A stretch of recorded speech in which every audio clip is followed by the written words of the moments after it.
Hello guys, welcome to another video in the series of coding. Today we are going to do the problem which is called sliding window maximum. Okay, let us try to understand this problem. In this particular problem, we are given subarrays.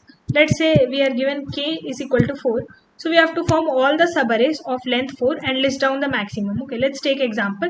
So in the first case, we have 8265. So your answer is 8 in this particular case. 8 is the maximum element. Okay. Now let us go forward to the next subarray. Next subarray is 2657. What is your answer? In this case, your answer is 7. 7 is the maximum element. Okay. Let us go to the next possible subarray. Next possible subarray is 6573. In this case, again your maximum is still 7. So 7 is your answer. Okay, let us go to the next subarray. Next subarray is 5731. Your answer is 7.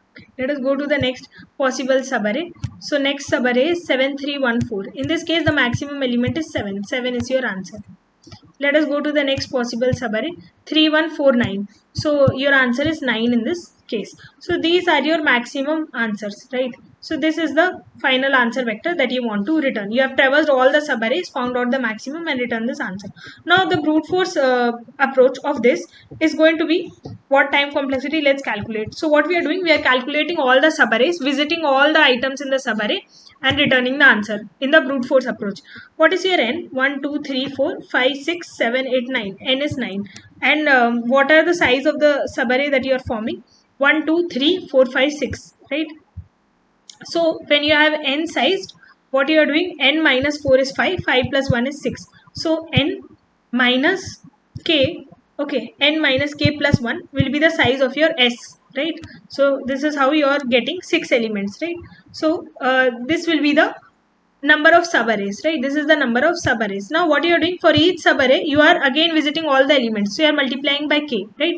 So if we can just remove these constants, this will be your time complexity. What will be your time complexity? It will be O of n into k. O of n into k is your time complexity, which is what we don't want. We want O of n time complexity. In case we have to do it in lesser time complexity, which will be the best time complexity, in that case we will have to use some other approach than the brute force approach. Okay, what will be that approach? So let's try to understand and build the intuition for that approach. So let's try to observe one subarray. We have this particular subarray, right? Now this is the subarray. What we are doing next time, the next subarray is 5731, because what you are doing, the previous subarray was shifted, right, by one elements here. So what happened is, you are having 3 elements common from the previous subarray, and you are having one new element, and you are having one element that you want to remove from the previous subarray, right? So what you are doing now, in the new subarray, you are again iterating these 3 elements. If you are not storing them, what you are doing, you are again iterating and wasting time here. So this is where you are wasting time, because you are visiting these elements again, but they are common with the previous subarray, right? So if you could somehow store them and already perform operations on them the last time, you need not visit them again and waste your time. So this is the intuition for the approach. Now what are we doing in this new approach? So what are we doing when we are building a new subarray? We are adding one element and we are removing one element, right? So we are adding one element which we are seeing from the right side, and we are removing one element from the left side, right? So we have to use such a data structure which permits us for these operations, and we need to use a data structure because we need to store some elements which we have seen already, right? We have seen already. Why should we waste time on those elements? So such a data structure, we can use DQ. We can use a DQ data structure which allows us adding and removing from the front as well as from the back. You can use other data structures like linked list also. We will try to use DQ data structure here to understand. Okay, so let us start building the logic for this. So let us start with our DQ data structure. Okay, it's having 4 elements. So now, because k is 4, so it will have maximum 4 elements. Okay, let us start with the first subarray. First subarray that we are seeing is 8265, right? First element is 8, so we simply push it. Okay, next we see the next element. So what is our next element? Next element is 2, so we push 2 also. Okay, next we go to the next element. We see 6. Now the front element is 8 and the back element in our DQ data structure is 2. Now what is happening is 6 is greater than 2, right? 6 is greater than 2. So if you have to find the maximum element, 6 will be a potential candidate, better candidate than 2, right? 2 can never be the answer when 6 is there. 2 can never be the answer when 6 is there. So what we can do, we can remove 2. We don't want smaller elements. We want biggest element, right? We want to return the maximum. So 2 will not be your answer. Once we have seen 6, we are we have to remove 2, right? Till we had not seen 6, we were okay, we didn't know. But once we saw 6, we know that 2 cannot be the answer. Smaller elements cannot be the answer once you have seen a bigger element, right? So this is the logic. So what we have to do now, we have to shift. We have removed 2 and we have shifted. So now this is our back. So now we are seeing that 6 is smaller than 8. Okay, so now what we can do, we can quietly just push 6 and move ahead. So let us move ahead. Next element that we are seeing is 5. Now 5 is smaller than 6. So current back element is 6. So it's okay, because in the DQ what we are doing, we are storing elements in the decreasing order. Okay, we are storing elements in the decreasing order. So if 6 should come after 5, we don't want a smaller element before, because it will disturb our decreasing order. We are storing in decreasing order.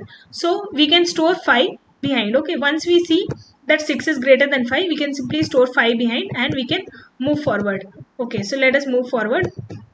Now we have visited all the elements of this particular subarray. We visited 8, we visited 2, we visited 6, we visited 5. We have traversed all the elements. Okay, we have performed all the operations. Now we have to return answer for this subarray. So the topmost element will be our answer, because we are storing in the decreasing order, right? That is why topmost element will be our answer. So we will declare a answer vector and we can simply return the topmost element. So this is our answer vector. And in this case, the topmost is 8. So 8 will be our answer. Okay. Now let us go forward. Let us go forward to the next subarray. Now we are seeing 2657. Okay. Now let's see where we are saving time. So previous subarray was 8265. Current subarray is 2657. These common elements we have already visited and we have stored them. Okay. Whichever was required among them, whichever was potential candidate, we have stored them. Okay. We need not visit these elements 265 again. What should we do? We should remove this element if it is present. 8. 8 is the element which is present, because 8 was a part of the previous subarray. It is not a part of the current subarray. You can see that 8 was part of the previous subarray, but the current subarray is 2657, right? So you need to remove 8. So we will remove 8, and what we will do, we will move our front. Okay, we will move our front and we will remove 8. Okay, now once we have done that, okay, now the previous subarray had 8265. It did not have 7. 7 is the new element that we are seeing. So what we need to take care of 7. So we will check 7 with the back. 7 is greater than 5. So once we have seen 7, 5 cannot be the answer, because 5 is smaller than 7, right? So we will just remove 5 and we will check the next element. Once we remove 5, our back will also get shifted. So the back element that we are seeing is currently this. Now we are checking for 7. 7 is greater than 6 also. So we need to remove 6 also. Once we have seen 7, we need to remove all the elements that are smaller than 7, because we need to make sure that we are following the decreasing order all the time. So now our DQ is empty. We have removed all the smaller elements. So now we can simply push 7. Okay. So we will push 7 and we will go forward. Now in this case, you have iterated all the elements. So you are saving some time complexity. You never needed to iterate the common elements again, and you are just seeing the new element. Okay. So we have visited the subarray. Now in this case, again, what will be your answer? The element which is the topmost element will be your answer. So in this case, 7 will be your answer. Okay, topmost element is your answer. So you will push 7 and you will go forward. Now you are going forward. When you are going forward, you are going to the next subarray. Again, for the next subarray, what are the two things? You have to just do two things. You have to check if this element is there, and you have to remove it, because this element is a part of the previous subarray, not of the current subarray. So we will remove 2, but 2 is not there. So if 2 would have been there, it would have been there in the front position. If it was there, otherwise we would have removed it. Okay, so we have removed it. 2 is not there, so it's okay. We need not do anything. What can we do now? We have to just check the new element. Okay, because in the previous subarray, what did we see? In the previous subarray, we had checked 2, 6, 5 and 7, but we did not check 3. 3 is the new element, so we need to take care of it currently, right? So 3 is the new element, so we will check 3. Now 3 is smaller than 7, so what we will do? We will just quietly push it.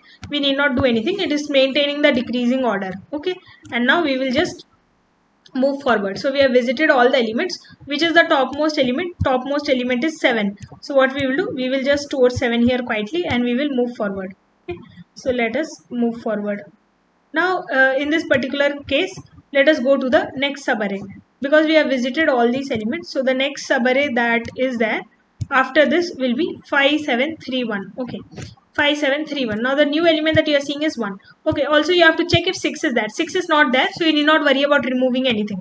6 was already removed. Okay, now let's check 1. So 1 is the new element. We should just maintain the decreasing order. So we'll just simply add 1. 1 is smaller than 3 and we will move forward. Okay, now in this case also you have iterated all the elements. What is your answer? Answer is the topmost element. What is the topmost element? 7. So 7 is the answer. We will push it in the answer vector and we will move forward. Now in this particular case, we will go forward to the next possible subarray. What is the next possible subarray? Next possible subarray that you have is 7314. Okay, so what you should check if you have to remove 5. 5 is not there, so you need not remove anything. So what we will do, we will check 4. Now 4 is there. 4 is greater than 1, right? So you will remove 1. Okay, because if 4 is there, 1 cannot be the answer. So you'll remove that. Next, you will check 3.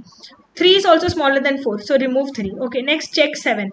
Now 7 is greater than 4, so what you will do? You will not do anything, you will quietly push back 4 and you will move forward. Okay, and in this case we have also iterated all the elements of the subarray. What is your answer? 7 is biggest, so 7 is your answer. Okay, now let us go forward to the next subarray. So the next subarray is the last subarray, 3149. Now in this case you are seeing 9. Okay, but before that you have to see 7. Now 7 is a part of the previous subarray, not of the current subarray. So what you have to do, you have to remove 7. 7 is what should be removed because it is a part of the previous subarray, not of the current subarray, right? So you need to remove 7. So first we will do that. First we will remove 7 because 7 is useless for the current subarray. Okay, now what we will do, once we have removed 7, we will compare 9 with the elements remaining. So 9 will be compared with 4. Now 9 is greater than 4. So how can 4 be the answer when 9 is present? So you'll remove that. Okay. Now DQ is empty. So you can just push 9. Now again, the topmost element will be the answer. So in this case, 9 is the answer. Okay. This was the logic and you have got your final answer vector. Now let us start coding this. So let us move forward to the coding. Okay, let us start coding this particular problem. So in this particular case, you have to first of all declare a DQ structure that we are using and let us simply call it DQ. Now you have to declare an answer vector that you want to return, which will have the maximum elements for each of the subarray. Okay, now let us start iterating. So first we will visit the first subarray. Let us simply visit the first subarray. So first subarray will be of length k. So we are visiting from index 0 to k. Okay. Now in this case, you have to do two operations. First is the pushing operation, second is the popping operation. Pushing operation is simply easy, right? So you have to just push the element. So let us do that. So we will just push the element. Okay, we will push the particular element in the DQ. Now let us do the popping operation. So when do you have to pop? So first of all, DQ should not be empty because if DQ is empty, you cannot pop. Okay, and what is the next condition? Next condition is that the element that you are looking at, the back element of the DQ, because we are storing in the decreasing order, so back element will be the smallest. If that element, okay, if that element is smaller than your current element, you can start popping from there. Okay, so if this particular element is lesser than your current element that you are looking at, right? So then it is useless to have this smaller element because your potential candidate will be your current element. The new element which you are looking at is a better candidate, right? So you need to remove the smaller element. So we can just remove the smaller element. So what we will do, we will remove the smaller element from the back side and we will keep doing it. So I should give while here, not if. We will keep doing until we remove the smaller elements compared to the current element, right? We can keep removing them and also we have to give the condition till the DQ is not empty. Okay, so we can keep removing the elements. So that's it. So we have visited the first subarray, but we want to visit all the subarrays. So what should we do? Similarly, we will iterate for all the subarrays. So now I will range from k, I less than nums dot size I plus plus, right? Now we are just visiting all the elements one by one. Okay, now once we are doing this, we have also to push the answer. So we will push the topmost element in the answer. As we saw, the element which is at the front will be maximum because in the DQ it is stored in decreasing order, right? So the maximum element will be the front element. So let us just have that and let us push it in the answer. Okay, now let us iterate over all the particular elements. So now we are doing the operation for all the elements. So we can just copy paste this code, right? We can just copy this code. We are doing the same thing, right? So let's do this code. So we are just copy pasting the same code. We can also push back the answer finally, right? Now there's just one extra thing we need to do here. What is the extra thing? We also need to remove the elements from the previous subarray. So we will just remove them. So we can just check, right? We can check if the element at the top, if that is a part of the previous subarray. We don't want it. It is useless for the current subarray. So if the element from the previous subarray, right, if it is present at all, it will be present at the front. Otherwise it would have been removed, right? If it is smaller, it would have been anyway been removed. But if it is larger, it could have been still present and lasted that long. So if it has lasted that long, it will be at the front only. If it is at the front, then in that case what we can do, so if the element is equal to the element which is sitting at the front, we have to remove it, because for the current subarray it is useless. So we can just remove. Now we have to remove it from the front. So earlier we used to do pop back, right? So pop back is common. In this case you have to do pop front, because we are removing from the front. So that's it, and everything else is just the same. Now you can just return answer.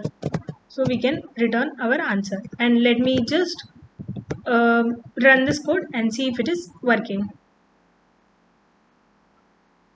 So it is fine. Let me just submit and see if it is working for all the test cases. So it's an accepted solution. That's it. Thank you for being patient.